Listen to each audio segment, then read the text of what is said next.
ಓಂ ನಮೋ ಶ್ರೀ ಶಿವಾಯ ಗುರು ಹರರಿದ ತರೋದಯ ಕಾಯಿ ಗುಣಗಾಮುತಾನುಭಾಯ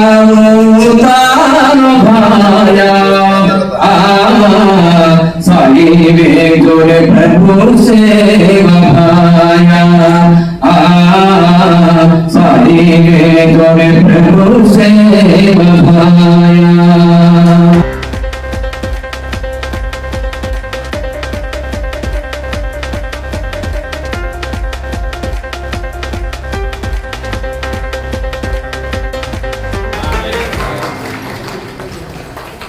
ಚಪ್ಪಾಳೆ ಮೂಲಕ ಈ ಕಾರ್ಯಕ್ರಮಕ್ಕೆ ಉದ್ಘಾಟಿಸಿರುವಂತ ನಮ್ಮೆಲ್ಲರ ನೆಚ್ಚಿನ ನಾಯಕರು ಮಾಜಿ ಸಂಸದರಾಗಿರುವಂತಹ ಸನ್ಮಾನ್ಯ ಶ್ರೀ ಡಾಕ್ಟರ್ ಉಮೇಶ್ ಯಾದವ್ ಸಾಹೇಬರು, ಹಾಗೆ ಖ್ಯಾತ ನ್ಯಾಯವಾದಿಗಳಾಗಿರುವಂತಹ ಸನ್ಮಾನ್ಯ ಶ್ರೀ NR ನಾಯಕ್ ಸಾಹೇಬರು, ಹಾಗೆ ನಮ್ಮ ಈ ಸಂಘಟನೆಯ ರಾಜ್ಯ ಪ್ರಧಾನ ಕಾರ್ಯದರ್ಶಿಗಳಂತ ಶಿವನಾಯಕ್ ನಾಯಕ್ ಸರ್, ಹಾಗೆ ಪರಮೇಶ್ವರ್ ಸರ್, ಹಾಗೆ ನಮ್ಮ ಧರ್ಮರಾಜ್ ಸರ್, ಹಾಗೆ ರಾಜ್ಪಾಲ್ ಸರ್, ಹಾಗೆ RB ನಾಯಕ್ ಹಾಗೂ ಜಿಲ್ಲಾಧ್ಯಕ್ಷರಾಗಿರುವಂತಹ ಡಾಕ್ಟರ್ ಬಸವರಾಜ್ ಚೌಹಾಣ್ ಹಾಗೂ ರಾಜು ಎಲ್ ಜಾಧವ್ ಅವರು, ಅದರ ಜೊತೆಗೆ ಎಲ್ಲ ಜಿಲ್ಲೆಗಳಿಂದ ಆಗಮಿಸಿರುವಂತಹ ಪದಾಧಿಕಾರಿಗಳು ಕೂಡ ಮತ್ತೊಮ್ಮೆ ನಾವು ಧನ್ಯವಾದಗಳನ್ನು ಅರ್ಪಿಸ್ತಾ ಇದೀವಿ. ಈ ಕಾರ್ಯಕ್ರಮದ ಉದ್ಘಾಟನೆ ನಿರ್ವಹಿಸಿರುವಂತಹ ಎಲ್ಲ ಗಣ್ಯಮಾನ್ಯರಿಗೂ ತಮ್ಮೆಲ್ಲರ ಜೋರಾದ ಚಪ್ಪಾಳೆ ಮೂಲಕ ನಾವು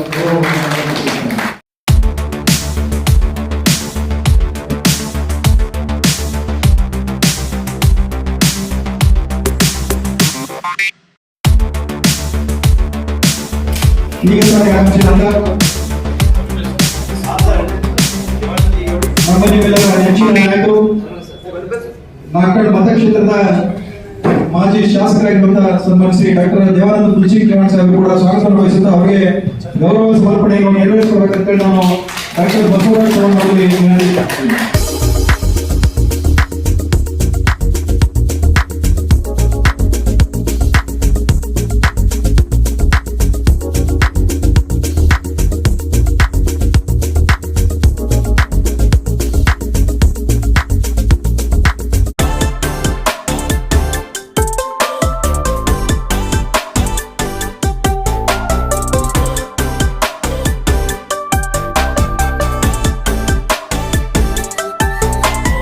बोलो मरियम यानी की जय, बोलो रामराव महाराज की जय, बोलो भारत माता की जय। कर्नाटक बंजारा प्रदेश बंजारा सेवा संघ ಇನ್ನಿತರ ಪದಾಧಿಕಾರಿಗಳ ಪದಗ್ರಹಣ ಕಾರ್ಯಕ್ರಮ ವೇದಿಕೆ ಮೇಲೆ ಆಸೀನರಾದ ಹಿರಿಯರು, ಸುಪ್ರೀಂ ಕೋರ್ಟ್ ಲಾಯರ್, ಎಲ್ಲ ನಾಯಕರ NR ನಾಯಕ್ ಸಾಹೇಬ್ರೆ, ಈ ಕಾರ್ಯಕ್ರಮದ ಅಧ್ಯಕ್ಷತೆ ವಹಿಸಿದ ಬಸವರಾಜ್ ಟಿ ಚೌಹಾಣ್ ಜಿಲ್ಲಾಧ್ಯಕ್ಷರು ಚೌಹಾಣ್ ಅವರೇ, ಇನ್ನೊಬ್ಬರು ಒಬ್ಬ dynamic leader, border leader, fighter, ಅವ್ರ ಇತಿಹಾಸ ಹೇಳ್ಬೇಕಂದ್ರೆ ಒಂದೆರಡು ತಾಸು ಕಡಿಮೆ ಆಗ್ತದ. ಪೊಲೀಸ್ ಹಿಂದೆ ಸಮಾಜದ ಕೆಲವು ನೇತಾಗಳ ಏಟು ತಿಂದೆ ಇವತ್ತು ಬಂಜಾರ ಭವನ್ NR ನಾಯಕ್ ಅವ್ರ ಜೊತೆ ಸೇರಿ ಅದರ ರಕ್ಷಣೆಗೊಳಿಸಿದ ಸಿದ್ದನಾಯಕ್ ಸಾಹೇಬ್ರೆ, ಪರಮೇಶ್ವರ್ ನಾಯಕ್ ಸಾಹೇಬ್ರೆ, ಧರ್ಮರಾಜ್ ನಾಯಕ್ ಅವರೇ, RB ನಾಯಕ್ ಅವರೇ, ಧನಂಜಯ ನಾಯಕ್ ಅವರೇ, ರಾಜ್ಪಾಲ್ ಚೌಹಾಣ್ ಅವರೇ, ಡಾಕ್ಟರ್ ಬಾಬು ರಾಜೇಂದ್ರ ಅವರೇ, ವೇದಿಕೆ ಮೇಲೆ ಆಸದ ಎಲ್ಲ ಗೆಳೆಯರೇ, ಹಾಗೆಯೂ ಇವತ್ತು ಯಾರ್ಯಾರು ಇವತ್ತು ಸರ್ಟಿಫಿಕೇಟ್ ತಗೊಂಡು ಒಂದು ಜವಾಬ್ದಾರಿ ತಗೊಂಡ ಎಲ್ಲ ನಮ್ಮ ನಾಯಕರಿಗೆ, ಪತ್ರಕರ್ತ ಬಂಧುಗಳಿಗೆ ನಮಸ್ಕಾರ ಮಾಡಿ, ಇವತ್ತು ನಮ್ಮ ಬಂಜಾರ ಸಮಾಜ ಇಡೀ ಕರ್ನಾಟಕ, ಕಲ್ಯಾಣ ಕರ್ನಾಟಕದ ಬಂಜಾರ ಸಮಾಜ ನಾವು ಇಂದು ಎಲ್ಲ ನಾಯಕರು ಕೈ ಕೊಡಿಲ್ಲ. ಇವತ್ತು ನಮಗೆ ರಿಸರ್ವೇಶನ್ ಸಿಗ್ಬೇಕಂತಂದ್ರೆ ಇವತ್ತು ಇವರ ಕ್ಷೇತ್ರದಲ್ಲಿ ಅವರ ಸ್ಥಳದಲ್ಲಿ ಇವತ್ತು ನಮ್ಮ ಕರ್ನಾಟಕ ಬಂಜಾರ ಸೇವಾ ಸಂಘ ಇವತ್ತು ಸಂಘಟನೆ ಕಾರ್ಯಕ್ರಮ ನಡೀತಾ ಇದೆ. ನಾವು ಇಂದು ಬರೀಬಾರ್ದು, ಯಾಕಂದ್ರೆ ನಮಗೆ ಗೊತ್ತಿದೆ ಇತಿಹಾಸ ಯಾರಿಗೆ ಗೊತ್ತು. ಇತಿಹಾಸ ಯಾವಾಗ ಎಂದು ಬರೀಬಾರ್ದು. ನನಗೋಸ್ಕರ KT ರಾಠೋಡ್ ನಾನು ಬೆಂಗಳೂರಿಗೆ ನಮ್ಮ ಮನೆಯಾಗ ಹೇಳ್ತಾ ಇದ್ರು, ನಮ್ಮ ಸಂಜೆ ಗೋಪಾಲ್ ಎಲ್ಲ ಫ್ರೀಡಮ್ ಮಾಡಿದ್ರು. ಅವ್ರೇಲಿ ಅಭ್ಯಾಸ ಮಾಡ್ತಿಲ್ಲ ಅಂದ್ರೆ ಮನೆಗೆ ಕರೆಂಟ್ ಇದ್ದಿದ್ದಿಲ್ಲ, ದೀಪಾವಳಿ ಇದ್ದಿದ್ದಿಲ್ಲ. ಪಾರ್ಕ್ನಾಗ ಗಾರ್ಡನ್ಯಾಗ ಹೋಗಿ ಬೀದಿ ಲೈಟ್ ಕೂತು ಅಭ್ಯಾಸ ಮಾಡಿ ಲಾಯರ್ ಆಗಿ ಸೋಷಿಯಲ್ ವೆಲ್ಫೇರ್ ಮಿನಿಸ್ಟರ್ ಆಗಿ ದೇವರಾಜ ಅವರ ಮನಸ್ಸು ಗೆದ್ದು ಇವತ್ತು ನಮ್ಮ ಬಂಜಾರ ಸಮಾಜಕ್ಕೆ SC ಪಟ್ಟಿ ತರಬೇಕಾದ್ರೆ ಒಂದು ದೊಡ್ಡ ಎಫರ್ಟ್ ಆಗಿದೆ. ನಾವು ಇತಿಹಾಸದಿಂದ ಮರಿಬಾರ. ಇವತ್ತು ಕರ್ನಾಟಕ ಬಂಜಾರ ಸೇವಾ ಸಂಘ ನಮ್ಮ ಸಿದ್ದನಾಯಕ್ ಅವರು ಬೆಂಗಳೂರಲ್ಲಿ ಏನೇನು ಆಗ್ತಾ ಇದೆ ಜಾಸ್ತಿ ಹೇಳಲ್ಲ. ಇವತ್ತು ಬೆಂಗಳೂರಲ್ಲಿ strategic point centre of Bengaluru Vidhana Soudha stone throw distance ಹೇಳ್ತೀವಿ ನಾವು. ಕಲ್ಲಿಗೆ ಹೊಡೆದ್ರೆ ಅಕ್ಕಲು ವಿಧಾನಸೌಧ ಮುಟ್ಟುವಂತ ಸ್ಥಳದಲ್ಲಿ ಇವತ್ತು ಅದ್ಭುತ ಬಂಜಾರ ಭವನ ನಮ್ಮ ಕರ್ನಾಟಕ ಬಂಜಾರ ಸೇವಾ ಸಂಘ ಇವೆಲ್ಲ ಮಾಡಿದ್ದಾರೆ. ನಮ್ಮ ಸಂಘದ ಹಿರಿಯ ಗೌರವಾಧ್ಯಕ್ಷರಾದ ಶ್ರೀ ಉಮೇಶ್ ಜಾಧವ್ ಅವರೇ, ನಮ್ಮ ಸಂಘದ ಪ್ರಧಾನ ಕಾರ್ಯದರ್ಶಿಯಾದ ಶ್ರೀ ಸಿದ್ದನಾಯಕರವರೇ ಹಾಗೂ ಖಜಾಂಚಿಯವರಾದ ಧರ್ಮರಾಜ ನಾಯಕ್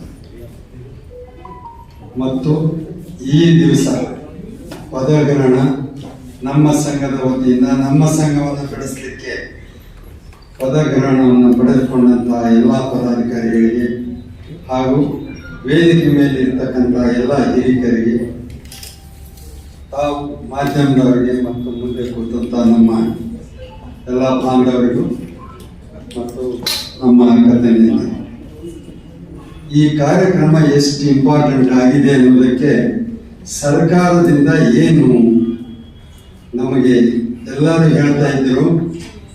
ಫಸ್ಟ್ ನಡೆದದ್ದು ಒಣ ಮೀಸಲಾತಿ ಬರ್ತಾ ಇದೆ, ಒಣ ಮೀಸಲಾತಿ ಅಂತ ಇತ್ತು. ಆದರೆ ಅದು ಒಣ ಮೀಸಲಾತಿ ಅಲ್ಲ. ಫಸ್ಟ್ ಲೆಟರ್ ನಾನು ನಮ್ಮ ನಾಗಮೋಹನ್ ದಾಸ್ ಅವರಿಗೆ ಬರೆದೆ, ಸರ್ಕಾರಕ್ಕೆ ಸೆಕ್ರೆಟರಿ ಅವರಿಗೆ ಬರೆದೆ, ಸ್ವಾಮಿ ಸುಪ್ರೀಂ ಕೋರ್ಟ್ ಆದೇಶದ ಪ್ರಕಾರ ಒಳ ಮೀಸಲಾತಿ ಅಂತ ಎಲ್ಲೂ ಒಕ್ಕಳಿಕೆ ಇಲ್ಲ, ತಾವು ದಯವಿಟ್ಟು ಒಳ ಮೀಸಲಾತಿಯನ್ನು ಓಟ್ ತೆಗೆದಾಕಿ ಅಂದಾಗ ಈಗ ನಾಗಮೋಹನ್ ದಾಸ್ ಅವರು ಅದನ್ನ ಎಲ್ಲ ಕೂಲಂಕುಷವಾಗಿ ಓದಿ ಸರ್ಕಾರದ ಗಮನಕ್ಕೆ ತಂದಂತ ಒಕ್ಕಳಿಕೆ ಏನಿದೆ ಮೊನ್ನೆ ಅವ್ರು 40 ದಿವಸ ಯಾಕೆ ಕೊಟ್ಟಿದ್ದಾರೆ, ಯಾವುದಕ್ಕೋಸ್ಕರ ಕೊಟ್ಟಿದ್ದಾರೆ, ಇದನ್ನ ತಮ್ಮ ಮುಂದೆ ನಾನು ಹೇಳಲಿಕ್ಕೆ ಬಯಸ್ತೇನೆ. ಏನು ನಮಗೆ ಯಾವುದು ಬೆನಿಫಿಟ್ ಕೊಡಲಿಲ್ಲ. ನಮಗೆ 72ರಲ್ಲಿ ಒಂದು ವಿಶ್ಲೇಷಣೆ ಬಂತು, ನಮ್ಮ ದೇವರಾಜ ಸಾಹೇಬರು ತಗೊಂಡ ಹನುಮಂತ್ ಸಾಹೇಬರು ಅದಕ್ಕೆ ಪೂರಕವಾಗಿ ಬಂಜಾರ ಅನ್ನೋದು ರೈಲ್ವೆ ಮಾಡಿದ್ದು ನೋಟಿಫಿಕೇಶನ್ 1915 ಬಂಜಾರ ಫಸ್ಟ್ ಆದಿ ಕರ್ನಾಟಕ, ಆದಿ ದ್ರಾವಿಡ, ಬಂಜಾರ ಮೂರನೇದು, ಆಮೇಲೆ ಗೋವಿ, ನೆಕ್ಸ್ಟ್ ಕೊರ್ಚ, 5ನೇ ಜಾತಿ ನೋಟಿಫಿಕೇಶನ್. ಇದು 115 1915 ಈ ನೋಟಿಫಿಕೇಶನ್ ಮಾತ್ರ ರಿಸರ್ವೇಶನ್ ಕೊಟ್ಟರು. ಈ ಬಂಜಾರ ಪದ ಯಾರು ಉಪಯೋಗ ಮಾಡ್ಕೊಂಡು ಅಂದ್ರೆ ಹರಿಯಾಣದಿಂದ ಆ ಕಡೆ ಇರೋರು ಎಲ್ಲರೂ ಉಪಯೋಗ. ಆ ಕಾಲದಲ್ಲಿ ಜಾಸ್ತಿ ರಿಸರ್ವೇಶನ್ ಇದ್ದದ್ದೇ ಅಲ್ಲಿ ಎಂಜಾಯ್ ಮಾಡಿಬಿಟ್ರು ಅವರು. ನಮಗೆ ಬಂದದ್ದು 75, 76, 7ನೇ ಇಸ್ವಿನಲ್ಲಿ ಒಂದು ನೋಟಿಫಿಕೇಶನ್ ಬಂತು. ಏನಂತ, ಬಂಜಾರ ಸಿನಾನಿಮಸ್ ವರ್ಡ್ ಲಮಾಣಿ, ಲಂಬಾಣಿ, ಸುಗಾದಿಯ ಅಂಡ್ ಅಷ್ಟು ಈ 4 ವರ್ಡ್ ಬ್ರಾಕೆಟ್ ಹಾಕಿದ ಮೇಲೆ ಅವತ್ತಿದ್ದ ನಾವೆಲ್ಲ ಕಾಣ್ತೇವೆ. ನನಗೆ LLB ಆಗುವವರೆಗೂ ಪೇಮೆಂಟ್ ಇದ್ದದ್ರಿಂದ ನಾನು ಸ್ಕಾಲರ್ಶಿಪ್ ತಗೊಳಕ್ ಆಗ್ಲಿಲ್ಲ. ಇದು ನಮ್ಮ ಈ ಬಿಜಾಪುರ ಭಾಗ, ಗುಲ್ಬರ್ಗ ಭಾಗ, ಈ ನಾರ್ತ್ ಕರ್ನಾಟಕಕ್ಕೆ ನಮ್ಗೆ SC ಬಂದದ್ದು 77. ಇವತ್ತು ಎಷ್ಟು ಸಂತೋಷ ಆಗತ್ತಂದ್ರೆ ಕಂಪ್ಲೀಟ್ ನಾನು ನೋಡಿದ್ದೀನಿ, ದಿವಸ ನೋಡ್ತಾ ಇರ್ತೀನಿ, ಹೆಚ್ಚು ಇಂಜಿನಿಯರ್ಗಳು ನಮ್ಮ ಈ ನಾರ್ತ್ ಕರ್ನಾಟಕದಿಂದ ಬರ್ತಾ ಇದ್ದಾರೆ. ಗುಲ್ಬರ್ಗ, ಬಿಜಾಪುರ, ರಾಯಚೂರಿನಿಂದ ಭಾರಿ ಜನ ಇಂಜಿನಿಯರ್ಗಳು. ಸೊ ಅದು ಯಾಕೆ ಸಂತೋಷ ಆಗುತ್ತೆ, ನಮ್ಮ ರಿಸರ್ವೇಶನ್ ನಾವೆಲ್ಲ ಪಡ್ಕೋತಾ ಇದ್ದೀವಿ. ಇದು ನಮ್ಮ ಗಮನಕ್ಕೆ ಇರಬೇಕು, ಇವೆಲ್ಲ ನಾವು ಯಾವ ರೀತಿ ಬೆಳೆದು ಬಂದಿದ್ದೀವಿ. ಸೊ ಹಾಗಾಗಿ ದಯವಿಟ್ಟು ದತ್ತಾಂಶವನ್ನ ತಮ್ಮ ಊರಲ್ಲಿ ತಾವು ಕಲೆಕ್ಟ್ ಮಾಡಿ, ಮನಸಾರೆ ಮಾಡಿ, ನಮ್ಮ ಜನಕ್ಕೆ ನಾನು ಏನಾದ್ರು ಮಾಡಬೇಕಂದ್ರೆ ಮಾಡಿ ಮುಂದೆ ಪೀಳಿಗೆ.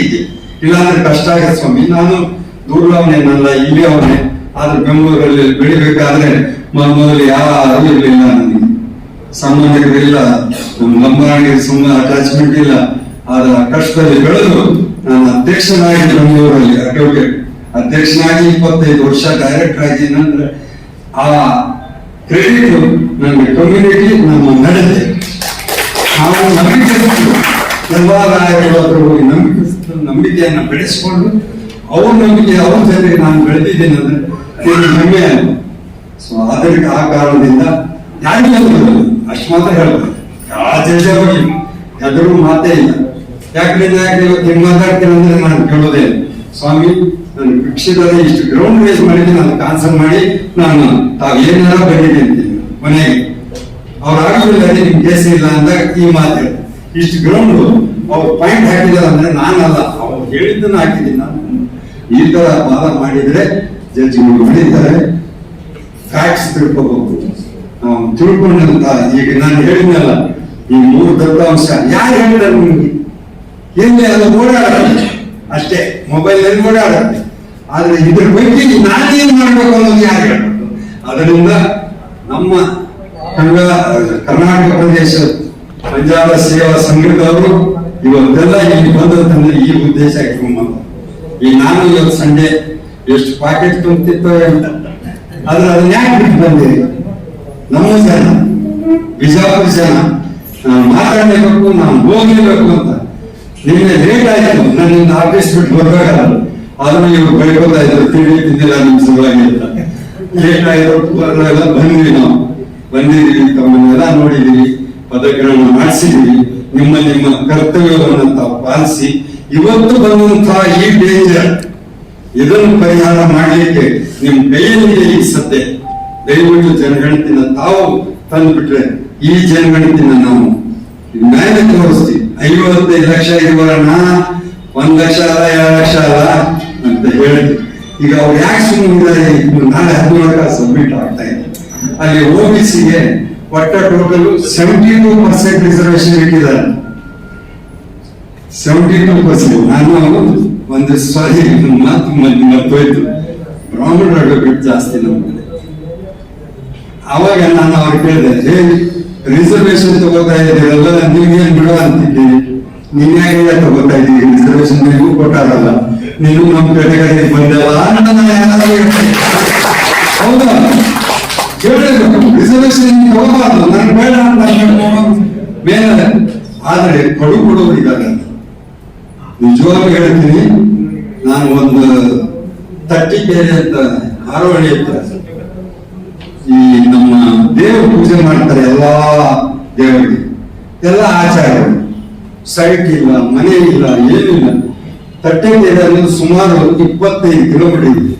ಅದು ಒಂದು ಸಂಘ ಕಟ್ಕೊಂಡು ಅವರು ಕಂಪ್ಲೀಟ್ ಆವರಿಸ್ಕೊಂಡ್ಬಿಟ್ಟಿದ್ದಾರೆ. ಬೆಳಿಗ್ಗೆ 4 ಬರ್ತಾರೆ ಸ್ವಾಮಿ ಪೂಜೆಗೆ. ಅವರು ಅಲ್ಲಿಂದ 25 ಕಿಲೋಮೀಟರ್. ಯಾಕಂದ್ರೆ ಸೈಟ್ ಸಿಕ್ಕದ 5,000 ರೂಪಾಯಿ ಅಲ್ಲೇನೆ. ಅವಾಗ ಮನೆ ಕಟ್ಕೊಂಡ್ರು. ಸೈಟ್ ಬೆಂಗಳೂರಲ್ಲಿ ಸಿಗಕ್ ಸಾಧ್ಯ ಇಲ್ಲ, ಕಷ್ಟ ಇದೆ. ಹಾಗಾಗಿ ಅವರೆಲ್ಲ ಕಟ್ಕೊಂಡಾಗ ನಾನು ಅವ್ರಿಗೆ ಅಡ್ವೈಸ್ ಮಾಡಿ ಸುಮ್ಮನೆ ಅಲ್ಲೇ ಇಟ್ಬಿಡಿ.